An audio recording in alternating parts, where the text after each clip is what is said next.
उठेन असं वाटत नाही. आजवर तुम्हा सर्वांचं कमालीचे कष्ट पडले, पण त्या कष्टाचं सार्थक मात्र झालं नाही. याचंही मला फार वाईट वाटत आहे. सर्वांचीच मनं निराशेनं पोखरली होती, पण दत्ताच्या पत्नीच्या मनात एक नवीनच विचार आला. त्या विचाराने ती मुळीच बावरली नाही. उलट तिला जास्त धीर वाटला. तिनं आपल्या सासू सासऱ्यांनाही धीर दिला. तिने आपला निश्चयही सर्वांना सांगितला. ती म्हणाली, मी माझ्या पतीला घेऊन गाणगापूरला जाण्याचं ठरवलं आहे. तिथे नरसिंह सरस्वती हे स्वामी आहेत. त्यांच्या कृपेने माझे पती निश्चित बरे होतील ही माझी खात्री आहे. तुम्ही आम्हा दोघांना तिथे जायला आनंदानं अनुमती द्यावी हीच माझी प्रार्थना आहे. सासू सासऱ्यांनी तिचा हिरमोड केला नाही.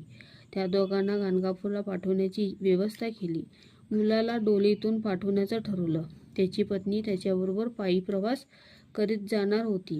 उभयंता गावाहून निघाली, गाणगापूरला आली, पण थोड्याच दिवसात काळाने झडप घातली. तिचा पती दत्त तिला मागे टाकून इहलोक सोडून गेला.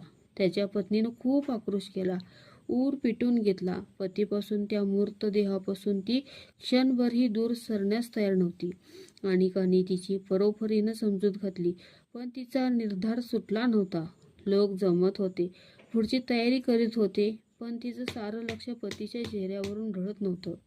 योगायोगानं त्याच वेळी एक योगी तिथे आले.